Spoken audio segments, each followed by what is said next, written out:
नेमि चन्दमकलङ्कं गुणरयणभूषणोदयं जीवसपरुवणम् ओच्चम्। जय बोलो सिद्धांत चक्रवर्ती आचार्य नेमिचंद्र भगवान की। चलो परम पूज्य चारित्र चक्रवर्ती समाधि सम्राट आचार्य शांति सागर जी महाराज। बोलो प्रातः स्मरणीय गुरुदेव समंत भद्रमणि महाराज की।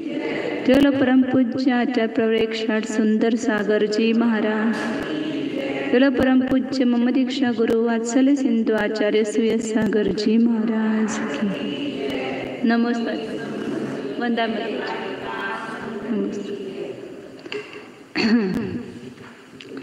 आपला 253 नंबर गाथा चालली होती। त्या 253 गाथेमध्ये जे आपण प्रत्येक समयाला समय प्रबद्ध बांधतो, कोणते कोणते समय प्रबद्ध बांधतो? कर्म नो कर्म। नो कर्म कशाला म्हटलेलं आहे? कोणते शरीर? अवधारी, वैक्रिक, आरक आणि तेजस या 4 शरीराला काय म्हटलेलं आहे? नो कर्म। आणि कार्मान शरीराला कर्म म्हटलेलं आहे। तर त्या दोन्हीचे पण म्हणजे तीन शरीराचे समय प्रबद्ध प्रत्येक समयाला ग्रहण करतो। म्हणजे तेवढ्या वर्गणा, आहार वर्गणा, तेजस वर्गणा आणि कार्मान वर्गणा तिन्ही पण वर्गणा ग्रहण करतो। त्यालाच काय म्हटलं? समय प्रबद्ध म्हटलं। आता तो एक जो समय प्रबद्ध बांधला त्याची रचना म्हणजे त्याची वाटणी थोडक्यात म्हणा। ते सांगितलं ना, कर्ज घेतलंय, आता त्याचे हप्ते ठरवायचे। पहिल्या समयात 1 हप्ता, दुसऱ्या समयात दुसरा, तिसऱ्या समयात तिसरा, अशा त्याची स्थिती जेवढी आपण 10 वर्षाचं कर्ज काढलं असेल, 10 वर्षात मी भागवणार, तर 10 वर्षापर्यंत जी वाटणी होते ना, तसं इथं प्रत्येक समयामध्ये ते त्याची स्थिती जेवढी बांधली असेल तिथपर्यंत त्याची काय होणार? निर्जरा होत राहणार। भैयाजी आलं का लक्षात? कर्ज काढलेलं काय करायचं आहे? संपवायचं, फेडायचं। प्रत्येक समयाला एक आपण निषेध उदयाला येतो आणि ते फळ देऊन निघून जातात।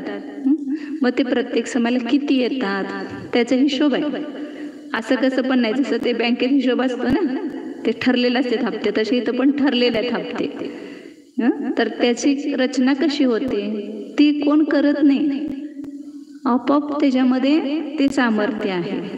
म्हणजे ते कर्मान वर्गणा आल्या, त्या कर्मरूपानं परिणमल्या की त्यांचं ते निश्चित होतंय की त्यातल्या एवढे परमाणू पहिल्या समयात उदयाला येणार, त्यातले एवढे परमाणू दुसऱ्या समयात उदयाला येणार। हे सगळं त्याच्या शेवटच्या समयापर्यंत ती आखलेलं असते आणि ते पण अगदी बरोबर सदृश म्हणजे समान समान समान परिणामानं कमी कमी होत जाते। ती रचना करण्यासाठी 3 प्रमाण आपण काढलं। काय काय काढलं? नाना गुणहानी, गुणहानी आयाम आणि अन्योन्याभ्यस्त राशी। तर गुणहानी आयाम पहिल्यांदा बोललं म्हणजे एका गुणहानीचा जो आयाम लांबी त्याला म्हणलं गुणहानी आयाम। म्हणजे या ठिकाणी पहिला निषेक अर्धा झाला तिथपर्यंतचे जेवढे निषेक आहेत त्याला काय म्हटलं? एक गुणहानी। आता आपण बघितल्यानंतर अजून लक्षात येईल तुम्हाला अंकसंदृष्टीनं। 2 दिवस पण भैयाने पण घेतलं होतं ना तुमचं। नंतर नाना गुणहानी कशाला म्हटलं? एकूण ज्या नाना गुण, त्या गुणहानी एकूण किती होणार त्याला? गुणहानींची संख्या, त्याला काय म्हटलं? नाना गुणहानी। आणि अन्योन्याभ्यस्त राशी कशाला म्हटलं? 2 नाना गुणहानीचं जेवढं प्रमाण आहे तेवढ्या वेळा 2चा अंक ठेवून परस्पर गुणाकार केल्यावर जी राशी येते त्याला काय म्हटलं? अन्योन्याभ्यस्त राशी। आता इथं उदाहरण आपलं घ्यायचं आहे की आपण किती परमाणू बांधले? 6300 परमाणू बांधले। सगळीकडे आपल्या शास्त्रामध्ये हे उदाहरण फिक्स आहे। दुसरं पण घेऊ शकतो आपण, 3100 पण घेऊ शकतो, 6300 पण घेऊ शकतो। 6300च्या नंतर आपण दुसरं पण 1,27,000 पण 1 लाख नाही, 12,000 त्याच्या दुप्पट आणि दुगुना करके 100 मिलाओ, 1 लाख नहीं बोलेंगे, हाँ 12,700 करेंगे, दुगुना करके 100 मिलाना, तो कितनी गुनानी होगी, 7 गुनानी हो जाएगी। मतलब ज़्यादा लेना है तो ज़्यादा भी ले सकते हैं। हां, आपल्याला गुणाने किती घ्यायचे ते आता एवढं 6300 घेऊन इथं केलेलं आहे, तेच आपण उदाहरण घेऊ की 6300 परमाणू आपण एका समयात बांधले, असं धरून चालूया। तर त्याला म्हणायचं सर्व द्रव्य। काय म्हणायचं त्याला? सर्व द्रव्य। जेवढे एका समयात आपण बांधले त्याला म्हणायचं सर्व द्रव्य।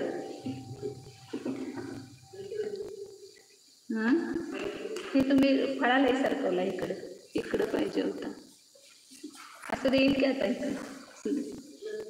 येते।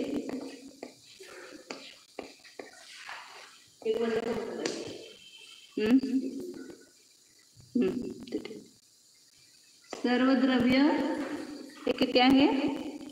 6300।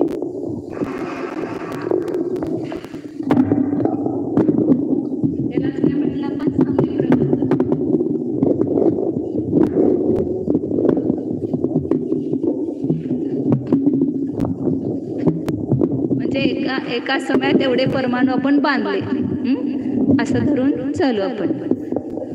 अनंत किती बांधतो आपण सांगितलं होतं पहिल्यांदा, किती बांधतो प्रत्येक समयात। ते काय करावं लागत नाही, इकडे ते पुढे घ्यायचं।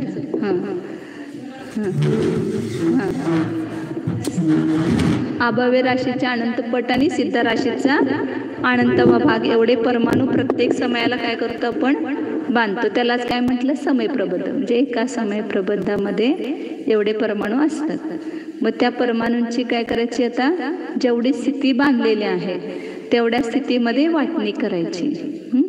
तर त्याला काय म्हणायचं? दुसरं काय घेणार आपण आता? स्थिती।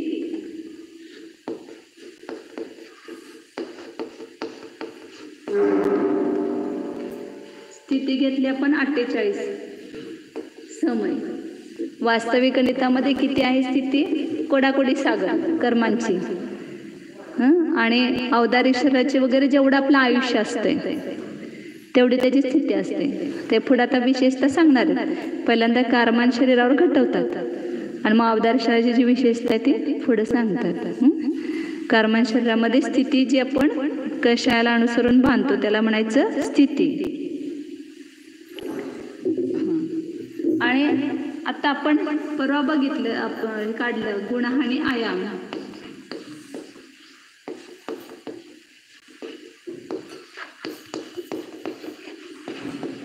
किती मानला? 8। नाना गुणहानी,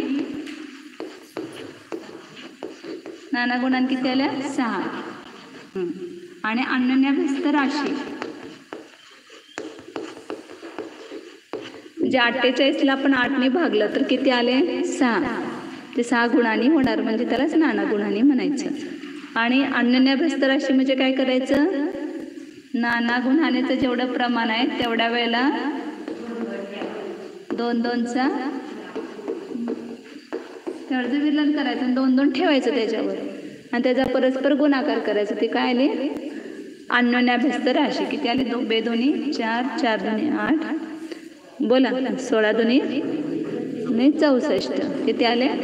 64 आले। आता एवढं प्रमाण निघालं, ह्याच्यावरून आता सगळ्या निषेकांची रचना करायची।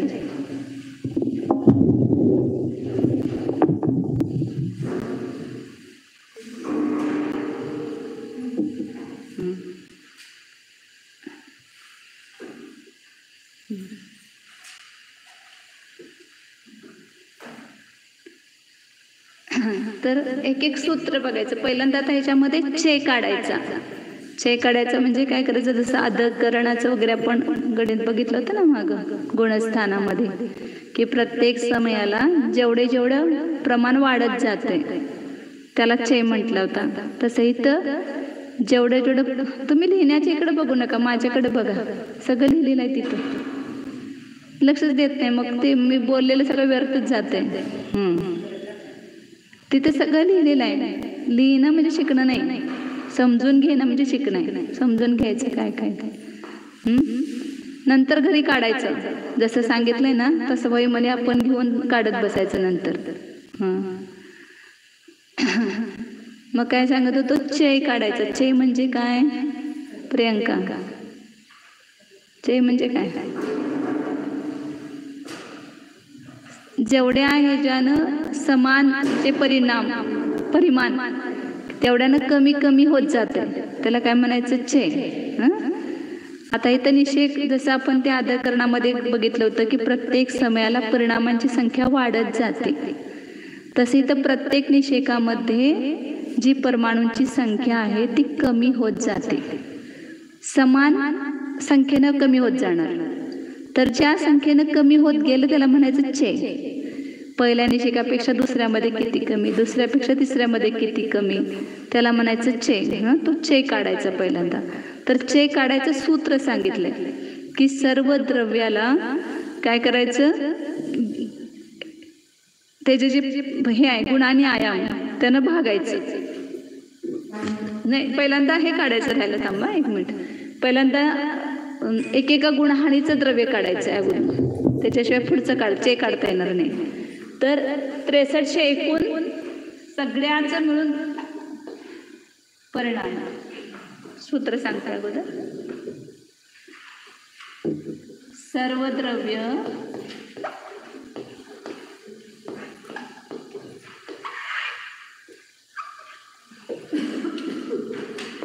अन्योन्याभ्यस्त राशी, त्यातून एक कमी करायचं आणि त्याला सर्व द्रव्याला भागायचं. तर जे प्रमाण येतं ते येतं अंतिम गुणहानीचं प्रमाण, शेवटच्या गुणहानीचं एकूण द्रव्य.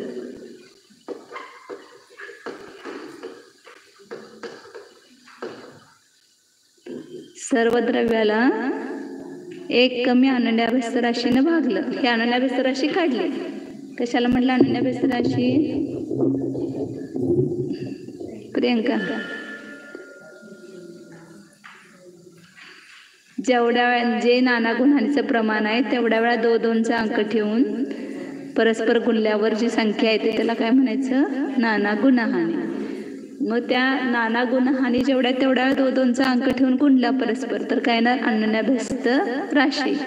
आणि त्याच्यामधून एक कमी केला आणि सर्व द्रव्याला भागलं, तर काय येणार उत्तर? अंतिम गुणहानीचं. म्हणजे आता एकूण नाना गुणहानी आपल्या इथं 6 आहेत, त्यातली जी 6वी गुणहानी येईल त्याचं एकूण द्रव्य निघणार. त्या पूर्ण गुणहानीचं जे प्रमाण येईल ते निघणार. ह्याच्यावरून आपण ते सगळी रचना निघणार, पूर्ण प्रत्येक निषेकाची रचना निघणार. मग त्याला काय केलं आपण? 63. सर्व द्रव्य किती मांडले? 63. आणि अनन्याभ्यस्त राशी किती आली आपली? 64. त्यातून एक कमी करायचा, 64 वजा 1 म्हणजे किती येणार? 63 येणार. बरोबर, 63. आणि 63 भागल्यावर किती उत्तर येते? 100. तेवढं तर येते. तर अंतिम गुणहानीचं प्रमाण किती आहे? 100. आता प्रत्येक गुणहानीचं प्रमाण शेवटून इकडं आलं की दुप्पट आणि पहिल्यापासून पुढे गेलं की अर्धा. कारण का सगळं सांगितलं ना, जिथं अर्धा होतो निषेक त्याला दुसरी गुणहानी म्हणायचं. तर त्याचं प्रमाण काय होणार? पहिल्या गुणहानीपेक्षा दुसऱ्या गुणहानीचं अर्धा, दुसऱ्यापेक्षा तिसऱ्याचं अर्धा, असं शेवटपर्यंत जायचं. आणि शेवटून आलं तर दुप्पट. मग अंतिम गुणहानीचं प्रमाण 100 झालं. मग शेवटून दुसऱ्याचं किती होणार? 200. अंतिम गुणहानीचं 100, तर दुसऱ्या गुणहानीचं 200, त्याच्या शेवटून तिसऱ्याचं 400, शेवटून चौथ्याचं, शेवटून पाचव्याचं 1600 आणि पहिल्याचं 3200. हे सगळ्या गुणहानीचं एकूण द्रव्य आलं. हे कसं, ह्याच्या आपण काढायचं सूत्र सांगितलं. तर आपण हे सगळं काढलं नाही, डायरेक्ट शेवटच्या गुणहानीपासून पहिल्या गुणहानीचं काढायचं आपल्याला. तर काय करायचं? अन्योन्याभ्यस्त राशीच्या अर्ध्यानं गुणायचं त्याला. अन्योन्याभ्यस्त राशी किती आहे? म्हणजे अंतिम गुणहानीचं द्रव्य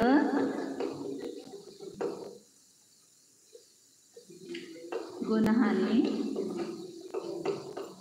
गुणिले अनन्यभ्यस्त राशी भागिले 2. हे आता आपल्याला इथं सोपं आहे म्हणून स्वतः लगेच निघतं हे 200 384. तिथं वास्तविक गणितामध्ये असंख्यात गुणांनी होणार.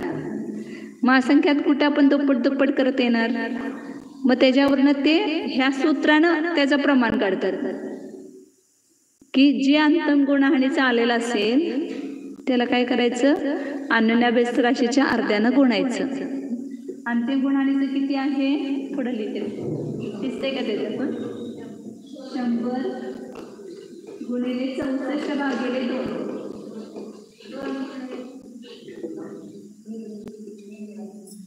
हां 32 गुणिले 100 म्हणजे 3200 आले तर 3200 जे सूत्राच्या माध्यमातून. कारण का ज्यावेळेला आपण असंख्यात अनंताचं गणित करतो त्यावेळेला आकडेमोड करू शकत नाही. मग त्याला ते सूत्रानं फक्त ते प्रमाण ठेवायचं. असं अ भागिले 2 लिहायचं नुसतं तिथं. अनन्यभ्यस्त राशीची संदृष्टी अ असते, भागिले 2 म्हणजे अनन्यभ्यस्ताचं अर्ध झालं. आता हे काय आलं प्रमाण, कशाचं प्रमाण काढ बोला तुम्ही म्हणजे येणार, नाहीतर येणार नाही. कशाचं प्रमाण काढलं, प्रत्येक गुणहानीचं एकूण द्रव्य काढलं आपण. पहिला काढला अंतिम गुणहानीचं आणि मग त्याच्या दुप्पट त्याच्या पाठीमागच्या गुणहानींचं आहे. त्या पहिल्या गुणहानीपर्यंत काढलं आणि पहिल्या गुणहानीचं द्रव्य कसं आलं, शेवटच्या गुणहानीला अनन्यभ्यस्त राशीच्या अर्ध्यानं गुणलं, बघायला नाही गुणलं तर काय आलं, पहिल्या गुणहानीचं द्रव्य आलं. आलं काय लक्षात एवढं. हे एकदा मूळ आहे, लक्षात यायला पाहिजे. म्हणजे मग पुढं सारखं असं गणित आहे अशी कधी पण आली की लक्षात येते आपल्याला. आता पुढं आपको बोर होता हो तर जाओ. नाही आपको तो आता है सर, इसलिए मैंने कहा आपको करना. हाँ आगे हे पुस्तक एवढं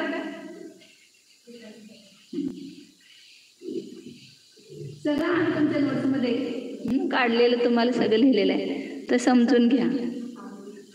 आता काय करायचं, पहिल्या गुणहानीचं द्रव्य किती आलं 3200. आता चे काढायचं आपल्याला. त्या 3200ची वाटणी पूर्ण गुणहानीमध्ये जेवढे निषेक आहेत ना तेवढे काढायचे येतात आपल्याला. पहिल्या गुणहानीचे निषेक. तर ते काढण्यासाठी काय करायचं, सूत्र काय, इथं जिथे गुणहानीचं द्रव्य आता इथं सर्व द्रव्य होणार. सर्व म्हणजे सगळं नाही, त्या प्रथम गुणहानीचं द्रव्य घ्या चालते. प्रथम गुणहानीचे द्रव्य एकूण जे द्रव्य ते त्याला काय करायचं, गुणहानीचा जो आयाम आहे म्हणजे ही गुणाने आयाम काढलाय ना आपण 8. एकूण एका पहिल्या गुणानीमध्ये 8 होणार. वास्तविक गणितात असंख्यात आहे, पल्ल्याचा असंख्यात्व भाग. गुणानीचा आयाम काढला ना आपण. अवधार शरीराचं किती सांगितलं गुणाने आयाम, किती सांगितलं, अंतर्मूर्त 3च झालं ना. अवधारिक शरीर, वैक्रिक शरीर, आरक शरीर. 3 शरीराचं किती आहे अंतर्मूर्त. आणि तेजस शरीराचं मात्र 66 सागरने पल्ल्याचा असंख्यात्व भाग. आणि कार्बन शरीराचं पण किती आहे पल्ल्याचा असंख्यात्व भाग आहे. तर तो गुणहानी आयाम म्हणायचं त्याला. आता इथं मांडलेला पण किती आहे 8 आहे. तर इथं गुणहानी आयाम सूत्रामध्ये काय म्हणणार, गुणहानी आयाम.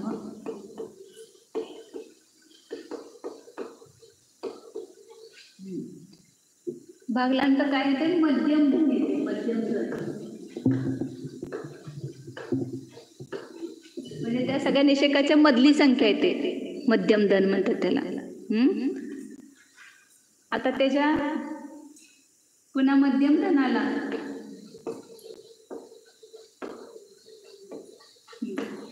आता हे गुणहानी आयाम किती आहे 8 मांडलेला आहे. हे खोटं आहे, खरं नाही, परंतु तो मांडलेलाच. तर त्याचं दुप्पट काय म्हणजे त्याला 2 गुणहानी काय म्हणायचं, तर त्यालाच नाव आहे निषेक हार. काय नाव आहे त्याचं, निषेक हार. त्या 2 गुणहानीचं नाव काय आहे निषेक हार. त्या निषेखारामधून म्हणा किंवा 2 गुणाहानी आयामामधून म्हणा, 2 गुणाहानी म्हणजेच निषेखार आहे. तर त्यामधून काय करायचं, 1 कमी गुणहानीच्या अर्ध कमी करायचं. त्याचं सूत्र लिहिता येतं. हे जे मध्यमधन येईल त्याला 2 गुणहानी लिहिते, नाही तर निषेखारला दोन्ही पण चालते. 2 गुणहानी वजा करायचं. काय वजा करायचं, गुणहानी आयाम, थोडक्यात लिहिते गुण लिहिते, गुण आयाम, याच्यातून वजा 1 भागिले 2 करायचं आणि ह्या मध्यमधनाला भागायचं एवढ्या संख्येने. तर काय येणार, चय येणार. काय येणार, चय म्हणजे जेवढ्यानं कमी कमी करायचं. पहिल्यापेक्षा दुसऱ्यामध्ये जेवढे कमी होतील, दुसऱ्यापेक्षा तिसऱ्यामध्ये परमाणू जेवढे कमी होतील त्याला काय म्हणायचं, चय. समान संख्येनं कमी कमी होणार, त्याला चय म्हणायचं. तर आता इथं आपण हे सगळे हे ठेवूया प्रमाण. प्रथम गुणहानीचं प्रमाण किती सांगितलं होतं, आता काढलं होतं आपण. कुठल्या पण गुणहानीचं काढता येते. पहिल्या गुणहानीचं काढलं तरी पण चालतंय, दुसऱ्या गुणहानीचं, कुठल्या पण गुणहानीचं असं काढायचं. तर पहिल्या गुणहानीचं द्रव्य किती सांगितलं होतं आता, 3200. दिसतंय सगळ्यांना. गुणहानीचा आयाम किती आहे, 8. किती येणार प्रमाण, 400. आता त्याला काय करायचं, मध्यमधनाला 400ला 2 गुणहानी किती सांगितले, 16. 16 वजा गुणहानी किती आहे, 8 वजा 1 भागिले 2. इथून दिसतंय ना सगळ्यांना पुढे. तर हे जे हे करायचे कोड, 8 वजा 1 काय झाले, 7. 7 भागिले 2, 16तून वजा करायचे. मग इथं छेद समान करतो ना आपण. 400 भागिले 16 गुणिले 2 वजा 7 भागिले 2 किंवा कॉमन ठेवलं तरी सुद्धा चालतं. हे समछेद करणं म्हणतात ना. कुठल्या पण संख्येतून ही अपूर्णांक संख्या आहे ती वजा करायची असेल तर दोन्हीकडं भाग समान करायचा. मग समान करण्यासाठी काय करायचं, ही संख्या तर बदलायला नको, समान राहायला पाहिजे, ती तेवढीच राहायला पाहिजे. मग 2 भागायचं आणि 2 गुणायचं, प्रमाण तेवढंच राहते. मग ज्या संख्येनं आपण गुणलं त्या संख्येनं भागलं की त्या संख्येमध्ये काही फरक पडत नाही, कारण 2 2 गेले तर 16च राहतात परत. मग समछेद केलं. मग 16 दोन्ही किती होणार, 32. 32 मधून 7 वजा झाले तर किती होणार, 25. 25 भागिले 2 तर काय होणार, 25 भागिले 2. इकडं पुढं करते.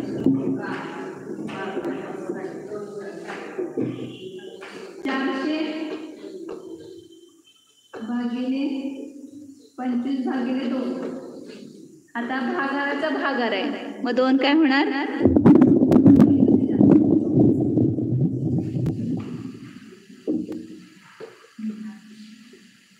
मग काय होणार, 25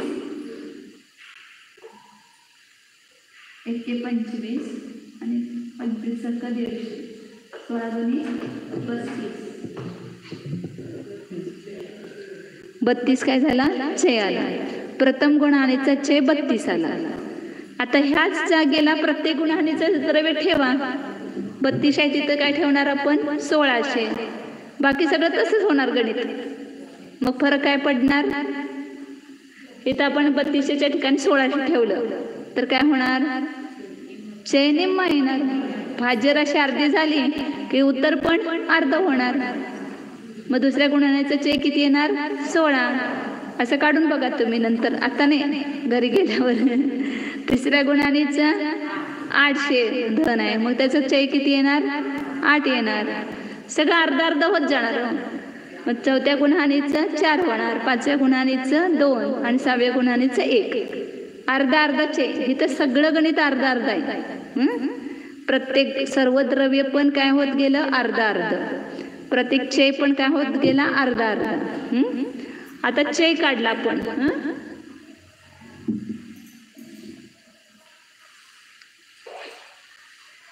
एकदा समजलं की एकदम सोपं आहे, मग काही नाही. आता काय करायचं, चे गुणिले 2 गुणहाणी.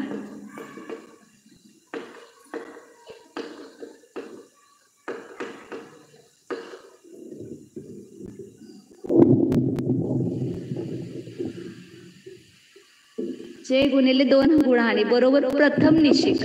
काय येणार आता, प्रथम निषेकाचं प्रमाण येणार.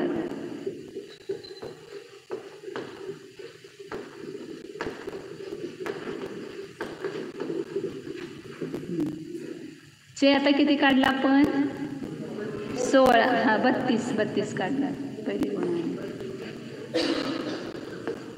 2 गुणहाणीचं प्रमाण किती आहे, 16.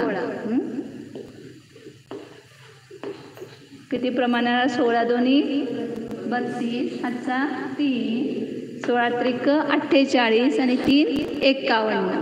किती आले, 52 आले, 51 म्हणजे 512. हा काय आला, पहिला निषेक. पहिला निषेक म्हणजे 6300 मधून पहिल्या समयात किती द्रव्य निघून जाणार, निर्जरा होणार, उदयाला येणार. 512 पहिल्या समयात उदयाला येणार, त्याला म्हणायचं पहिला निषेक. आणि आता पुढचा दुसरा निषेक कसा काढणार, सोपा एकदम. एक चे कमी करायचा, चे काढलं ना आपण, चे किती आहे 16. 32 पहिल्या गुणानेमध्ये 32 आहे.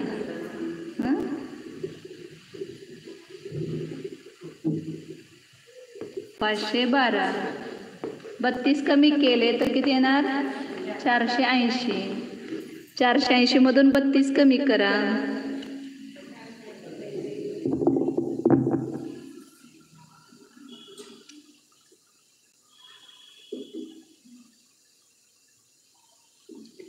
ह्याच्यातून 32 कमी केले काय येणार, 452. नाही 448 येणार. पुन्हा 32 कमी केले 416. पुन्हा 32 कमी केले 384. पुन्हा 32 कमी केले ह्याच्यातून 300. हां चांगलं गणित. पुन्हा 32 कमी केल्यावर किती येणार, न बघता सांगा. 320 मधनं 32 कमी केल्यावर 288. आता 288 मधनं 32 कमी करा, किती झाले, 256. येते की चांगलं गणित. 256. मग 256 काय झालं, हे 512च्या अर्ध झालं ना, 512च्या अर्ध झाले की नाही संख्या. मग आता काय सांगितलं होतं, गुणहाणी जिथं पहिला निषेक अर्धा होतो तिथंपर्यंत पहिली गुणहाणी असते. हां मग इथंपर्यंत पहिली गुणहाणी झाली आणि अर्ध झालं की दुसरी गुणहाणी सुरू झाली, गुणित रूपानं हानी झाली. ह्या 512ची गुणित रूपानं हानी झाली, म्हणजे अर्ध म्हणजे गुणित रूपानं हानी झाली, म्हणून तिथं दुसरी गुणहाणी आता सुरू होणार. तर दुसऱ्या गुणहानीमध्ये मग आता काय, हे कशासाठी गुणित हानी काढायचं आहे, हेच प्रमाण सगळ्या शेवटपर्यंत समान कमी होत जात नाही. अर्ध कमी झाल्यानंतर जे चेयाचं प्रमाण पण अर्ध होतंय, म्हणून ह्या गुणहानी वेगवेगळ्या झाल्या. आता हिथून चे काय होणार, हाँ म्हणजे मैंने क्या बताया कि पहले निषेक से सीधा लास्ट तक जाओ ना, इतना ही चे कम करते हुए, ऐसा है क्या, तो गुणहानी करने की जरूरत नहीं थी, लेकिन यहाँ से अब यहाँ कम होने का प्रमाण आधा हो गया, म्हणून दुसरी गुणहानी वेगळी झाली. म्हणायची याला. म्हणून काय झालं तिथं, आता 256 इथं दुसऱ्या गुणहानीचं चे किती, 16. दुसऱ्या गुणहानीचं चे 16 आहे. मग काय किती किती कमी करत जायचं, 32 नाही करायचं, 16 कमी करायचं. आता 16 कमी करत गेला आपण. 256 मध्ये 16 कमी केल्यावर, मी बोलत नाही तुम्हीच बोला. पुढं तुम्ही किती सांगा तेवढं लिहिणार मी. 200 पुढं 34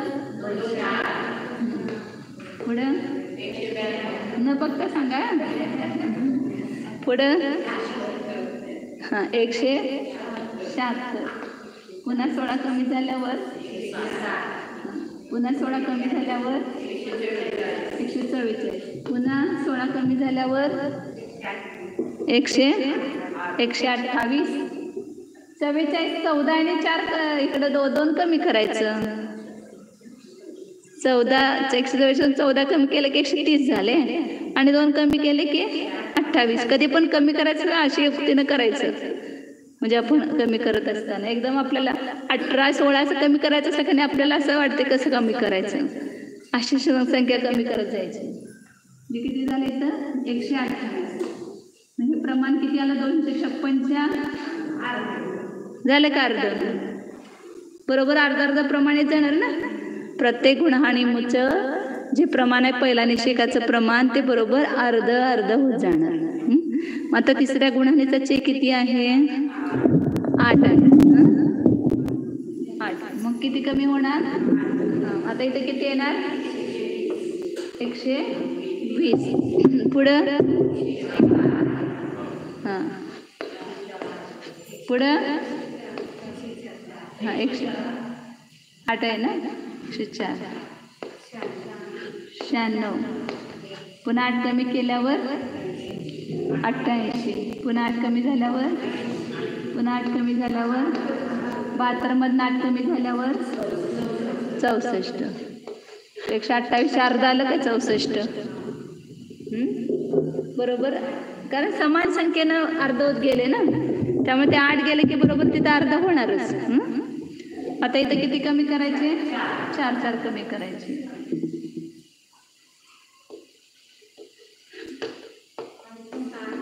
4 कमी करायचे ना 60. पुढं 36.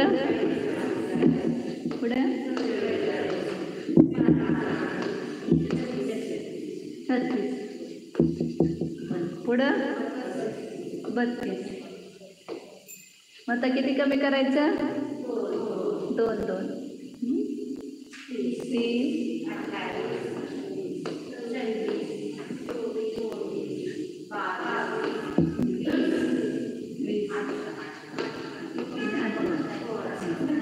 इथे काय होणार 16. आता गुणाने आयांचे हे किती आहे 1. मग काय होणार 15.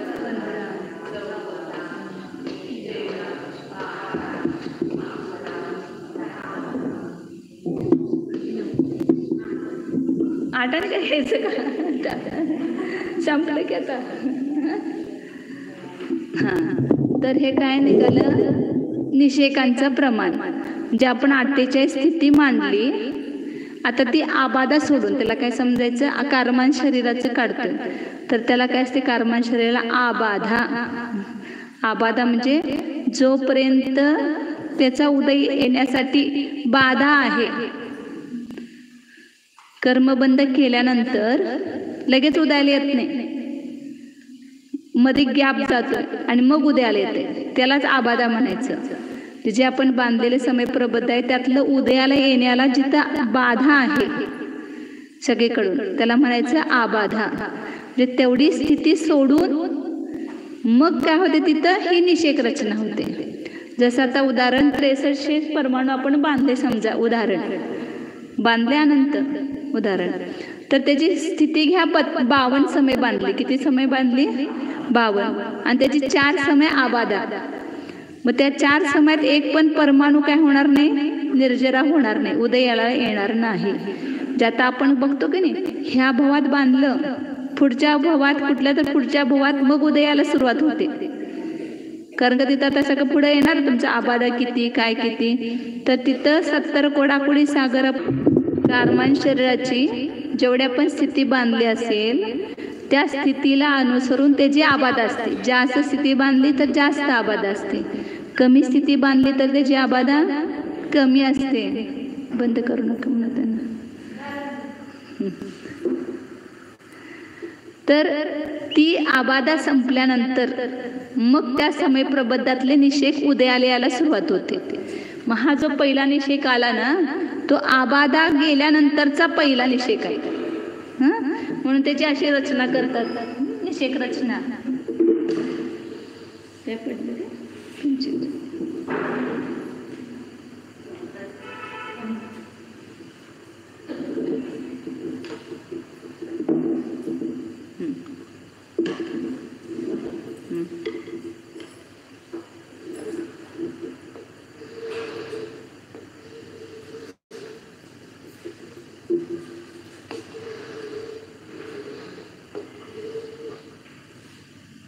अशी रचना करतात का? तर ह्याला म्हणायचं आबाधा. हे रिकाम असणार. इथं कोणते परमाणू उदयाला येणार नाहीत. मग इथं ह्याला म्हणायचं पहिला निषेक. हा जो आहे ना 512, हे 512 परमाणू इथं ठेवलेत. इथं पहिला निषेक उदयाला येणार. ही आबाधा संपल्यानंतर आता 52 समय आपण बांधलं समजा, तर 4 समय हे गेले. मग या 5व्या समयात काय होणार?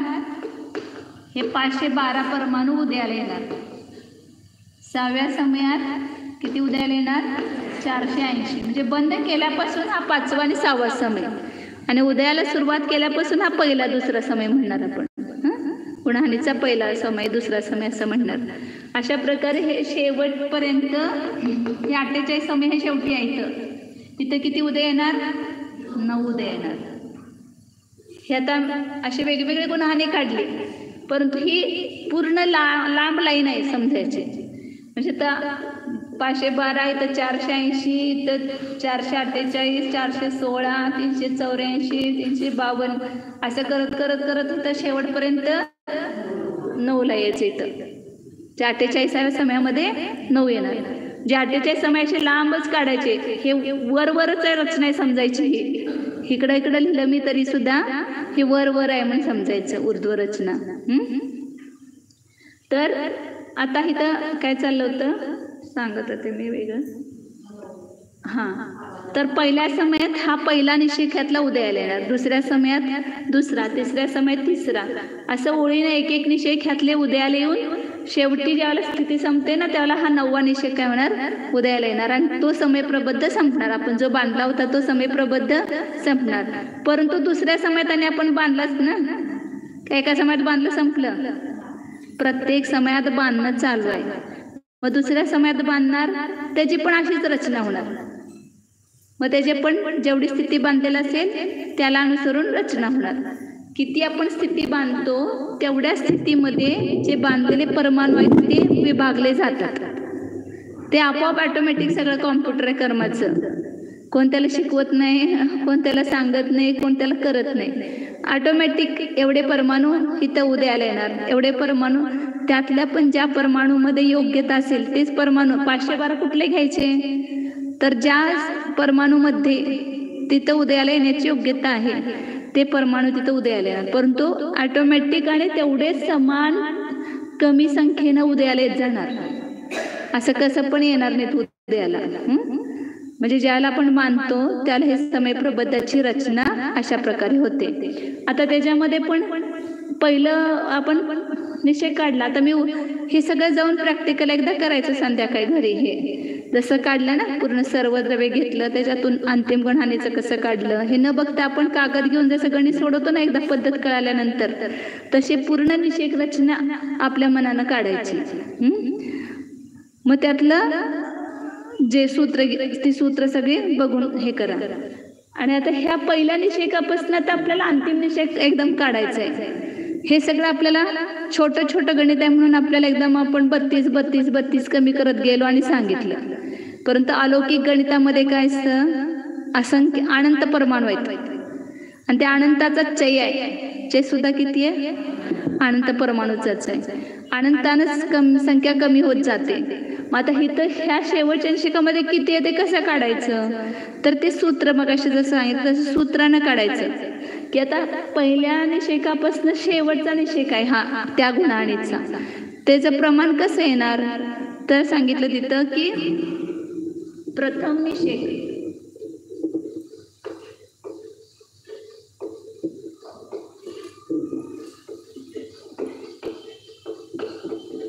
त्याच्यामधून वजा काय करायचं? वजा करायचे. तर पद गुणहानी आयामात घ्यायचं. पद म्हणजे गुणहानी आयाम घ्यायचंय. गुणहानी आयामातून 1 कमी करायचं.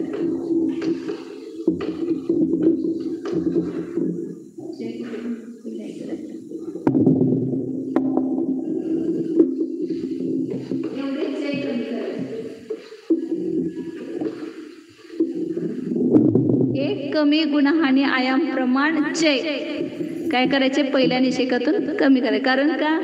दुसऱ्यामध्ये 1 चय कमी झाला, तिसऱ्यामध्ये ह्याच्यापेक्षा 2 कमी झाले, चौथ्यामध्ये याच्यापेक्षा 3, पाचव्यामध्ये 4, सहाव्यामध्ये 5, सातव्यामध्ये 6, तर आठव्यामध्ये किती होणार 7. म्हणून हे सूत्र असे बनवलेले गेले. आता तिथं असंख्याताच्या गणितामध्ये सुद्धा असंच करायचं की पहिल्या निषेकातून एक कमी गुणहानी मात्रचे वजा करायचे की काय ना शेवटचा त्या गुणहानीचा शेवटचा निषेक येतो. या अनंताचं गणित करण्यासाठी सूत्र आवश्यक आहे सगळे. काय केलं आपण 512 वजा 60 गुणिले क्षयाचं प्रमाण 32.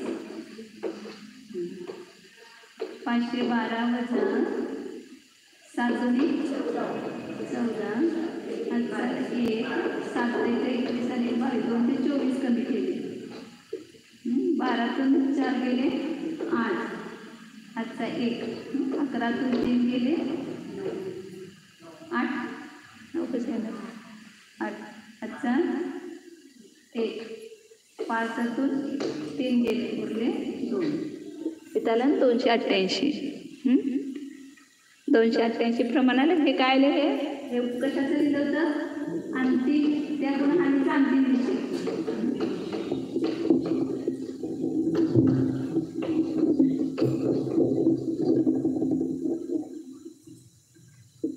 मधलं सुद्धा कुठलं काढायचं असेल तर त्यातून एकदम 5व्या निषेकाचं काढायचं आहे. तर काय करायचं 4 कमी करायचे. जेवढा पद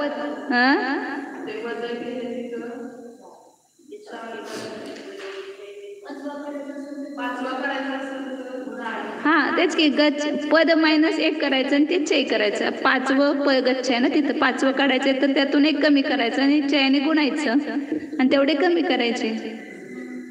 कुठलं पण आपण काढू शकतो तसं.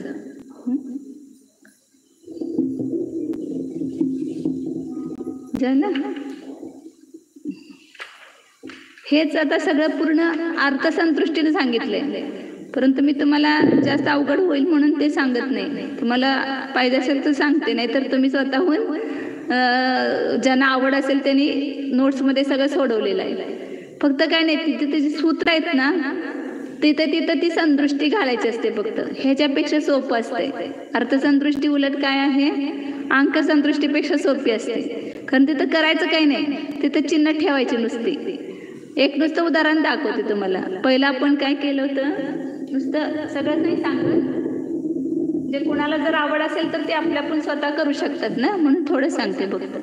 पहिलं आपण हे 63 द्रव्य घेतलं की नाही समय प्रबद्ध, त्याची संतुष्टी घेतली फक्त काय घेतली त्याची संतुष्टी. मग आपण काय केलं होतं,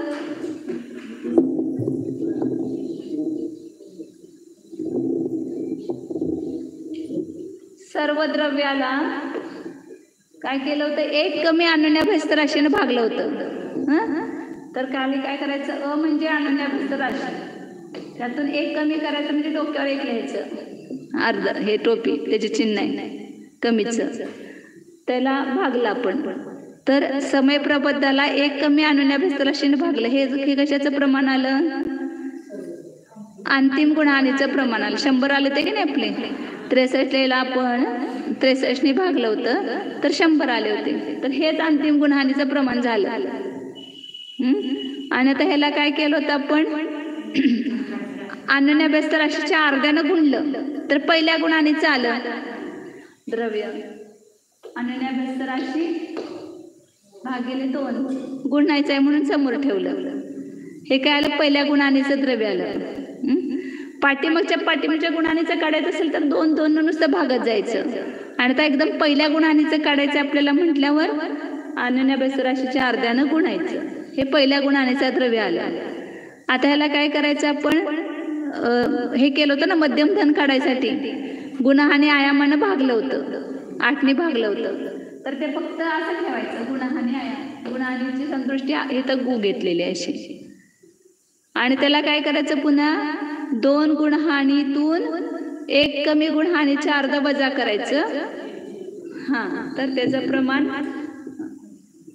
आपण आता काढलं होतं ना, 25 भागिले 2 आलं होतं ना भागिलेमध्ये. म्हणजे काय आहे 3 अधिक 1 गुणहानी भागिले 2 आहे. 3/2 आहे. तुम्हाला समजून घ्यायचं असेल तर सांगते मी, जर नसेल तर एवढंच बस करूया. म्हणजे आपण आता केलं होतं ना 2 गुणहानी 16 वजा 7/2 केलं होतं की नाही. त्याचं प्रमाण किती आलं होतं? आपण ज्यावेळी केलं त्यावेळेला 25/2 आलं होतं की नाही. 25 म्हणजेच काय केलं 8 गुणिले 3 म्हणजे 24 झाले आणि अधिक 1 म्हणजे किती झाले 25 आहेत की नाही. 8 त्रिक 24 म्हणजे 8 गुणाने आयाम आहे ते निगुंड. 8 त्रिक 24 आणि त्याच्यामध्ये 1 अधिक म्हणजे काय झालं 25 आणि भागिले 2 आहे. म्हणजे त्याचाच अर्थ काय झाला, हे 8 मध्ये गुणहानी आहे आणि किती गुणहानी झाली 3 आणि त्याच्यामध्ये 1 अधिक आहे. 25 म्हणजे 3 गुणहानी अधिक 1 आहे ना आणि भागिले 2 आहे. म्हणून तिथं काय झालं चिन्ह गुणहानी 3/2 अधिक 1 याच्यावर येणार ना. हा म्हणजे चय आला. हेच म्हणजे काय चयाचं प्रमाण असंच ठेवायचं, नुसतं काय करायचं नाही. हे म्हणजे चय आला आणि चयाला 2 गुणहानीनं गुणला आपण तर काय आला पहिला निषेक आला ना 512 तर त्याचं 16नं गुणलं तर पहिला निषेक आला. हा पहिला निषेक आला. असंच ठेवत जायचं. म्हणजे कुणाला आवड असेल तर त्यांनी करायला हरकत नाही. प्रयत्न समजून घ्या. तुम्ही नोट्सवरनं करू शकताय. फक्त तिथं चिन्ह जे सूत्र लक्षात ठेवलं आणि त्या सूत्रामध्ये ती चिन्ह घातली की ते उत्तर आलं तिथं. आता आपल्या पुढे जाऊया.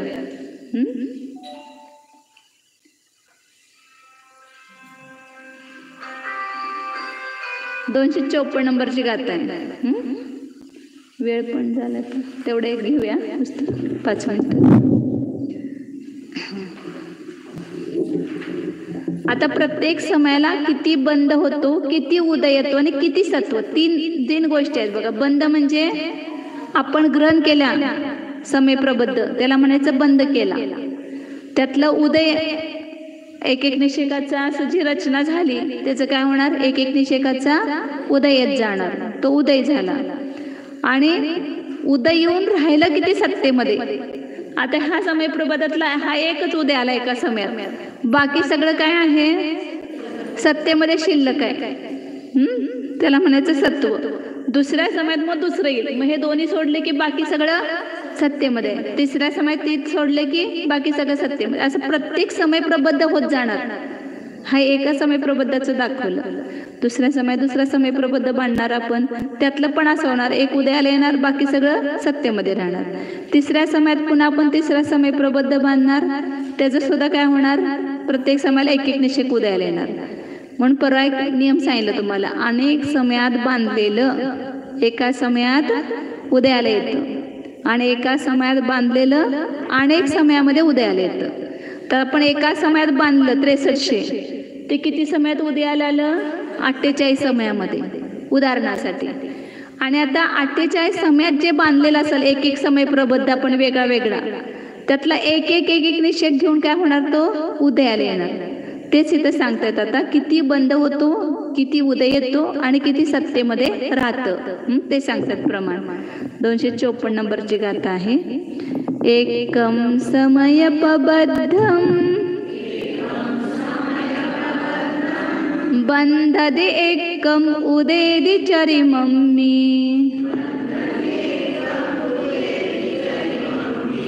गुणहाणे नदिवड्ढम समयपबद्धम हवे सत्तम.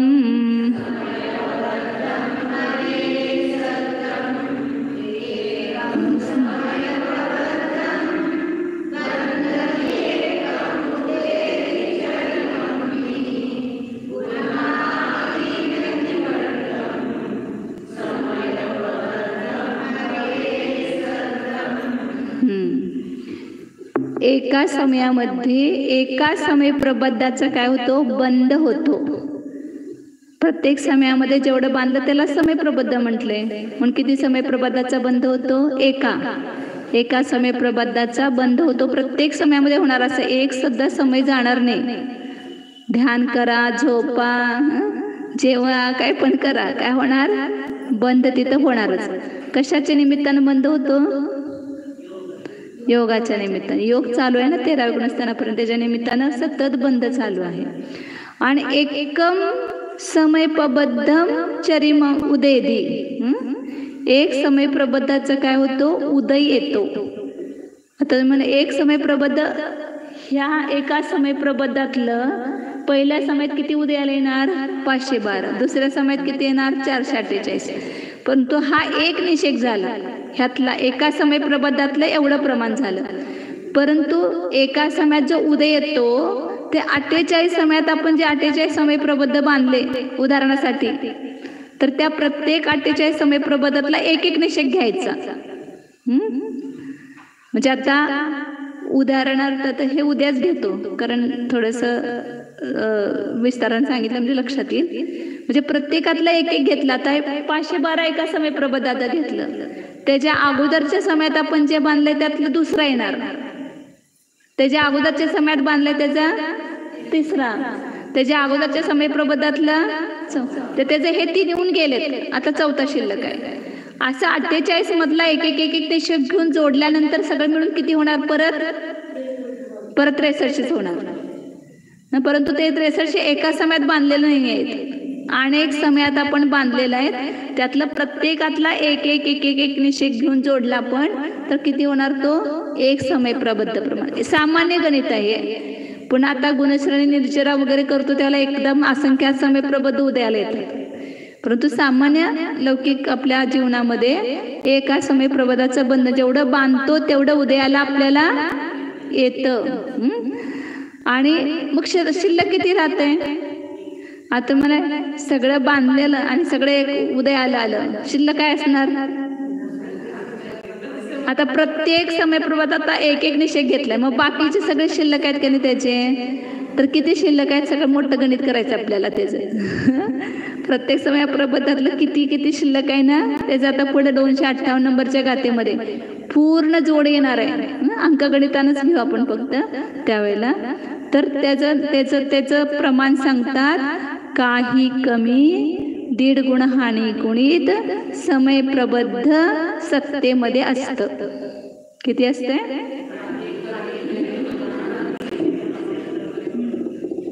प्रत्येक समयाला एक समय प्रबद्धाचा बंध होतो, एका समय प्रबद्धाचा उदय येतो.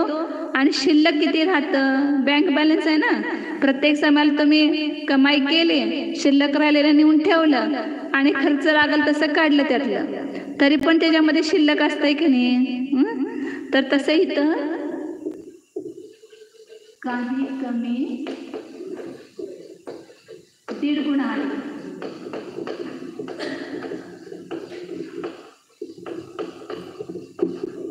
आणि कशाला गुणायचं, समय प्रबद्धाला.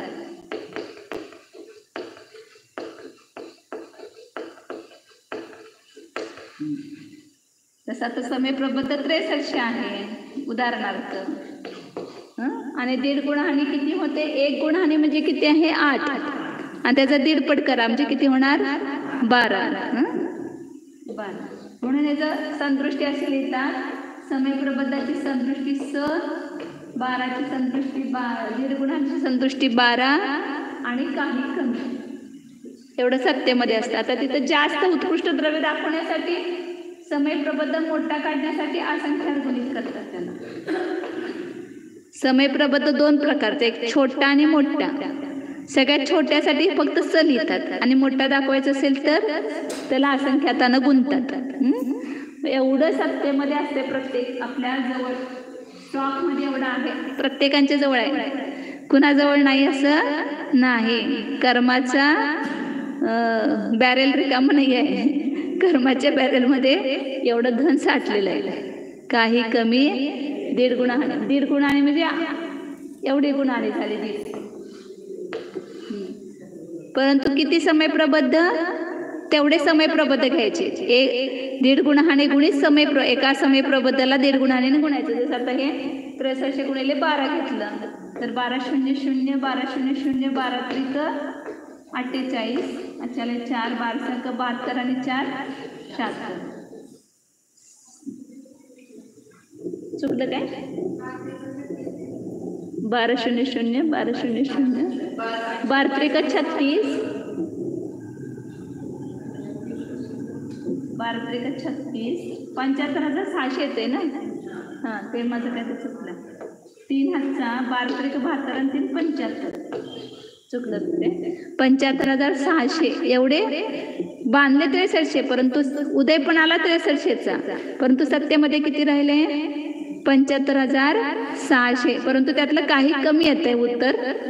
नंतर ते किती उत्तर कमी येतंय कसं काढायचं ते सगळं पुढे आता 1-2 गाता गेल्यानंतर आपल्याला येणार आहे, त्यावेळेला आपण बघू. चल वेळ झाले.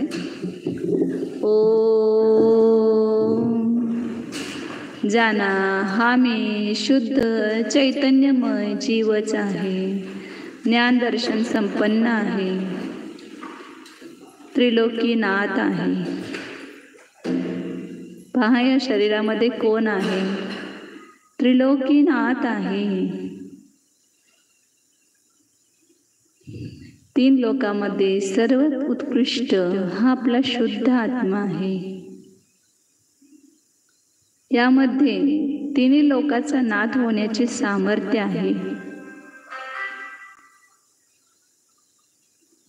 आपल्या निज द्रव्याला जो जाणतो त्याचाच आश्रय घेतो, त्यामध्ये स्थित होतो, तो आपोआप त्रिलोकीनाथ होतो. तर जाना हा मी शुद्ध चैतन्यमय जीवच आहे. कर्म न कर्मापासून अत्यंत भिन्न आहे, स्वतंत्र आहे. शुद्ध चैतन्य स्वरूप ज्ञानानंद स्वरूप एकत्व विभक्त स्वरूप शुद्धोऽहं एकोऽहं ध्रुवोऽहं